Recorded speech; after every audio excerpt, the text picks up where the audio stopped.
Okay, let's look at some ways we can transform graphs now.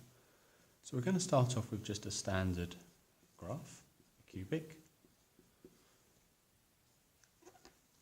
Let's just have an X at the end there. So again, if I want to sketch a cubic, first of all I recognise it as a cubic, and then I look for my factors, and they will tell me my root. So I have one root at x is 1, another one at x is -4, and then final root at x is 0.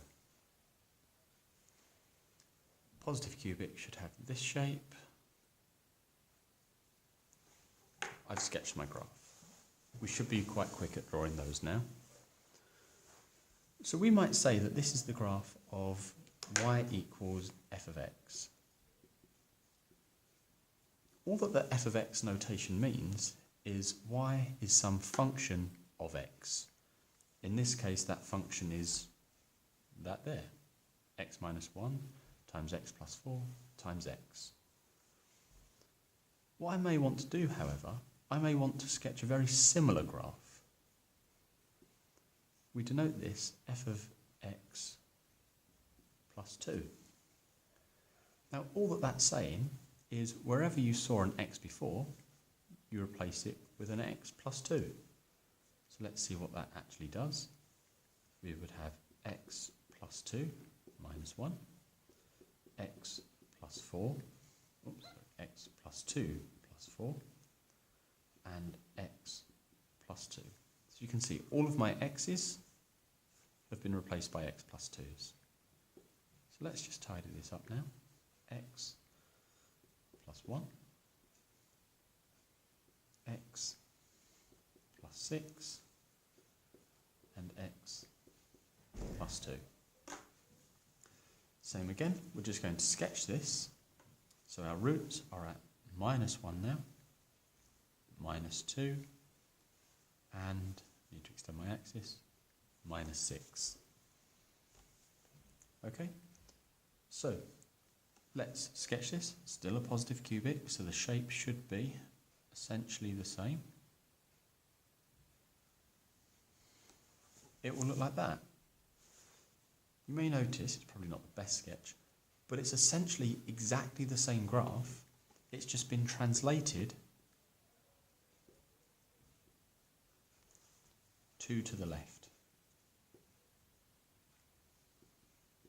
Another way to write that is translated -2, 0. So we can write that as a vector, -2 on the x, and leave the y's alone. So why did it move it 2 to the left? +2 looks like it should move 2 to the right. The reason is, when we're looking at the x values, we're always doing that by solving equations. Previously, we had x plus 1 equals 0 to find the root. So we had to add 1 to both sides to find the root. So if I add 2 to the left-hand side of all of these equations, remember we're essentially setting them equal to 0. If I add 2 to the left, then I'm going to need to subtract an extra 2 when I solve the equation.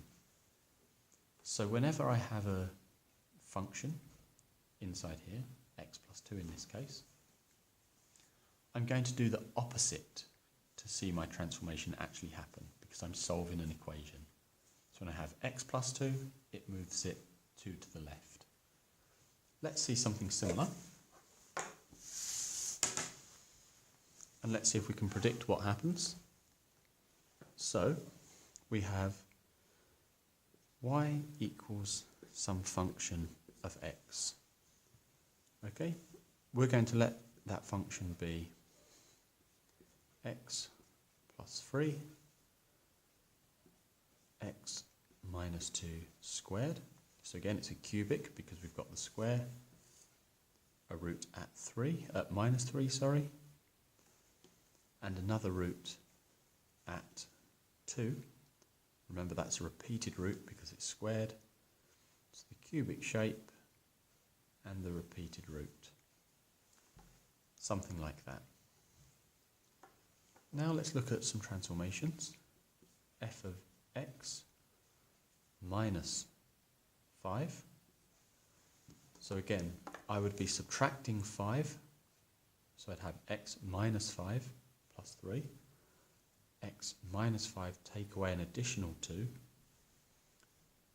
So if I were to sketch this, because each of these values would become 5 less when I solve the equation, I'm going to need to move them up by 5. Okay, so they're going to all increase by 5. I would have an extra x minus 5 in there. That would become minus 7. That would become minus 2. So my new roots will be positioned at 2 and 7. The same graph, or at least it should be, I've gone slightly too high there, just translated 5 to the right. Okay? One final example where we're essentially solving an equation in there would be if we had y equals f of 2x. Okay, so again, I'm replacing all of the x's with 2x. It's the first time we've seen an example like this, so let's do it the long way.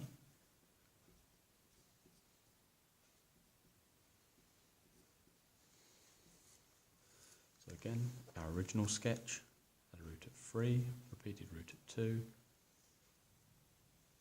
something like that. Now this one, that's going to have a root at minus 3 over 2. And that's going to have a root at 1, a repeated root at 1.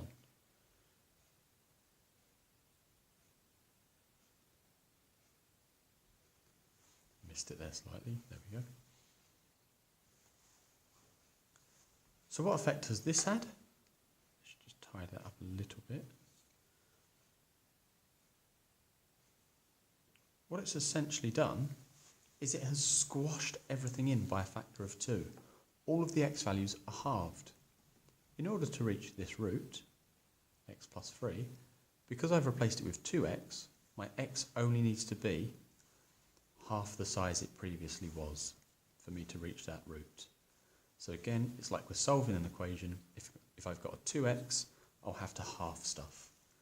My graph looks the same, goes up to the same heights, but it does everything twice as quickly. Okay, squash the x values in by a factor of 2.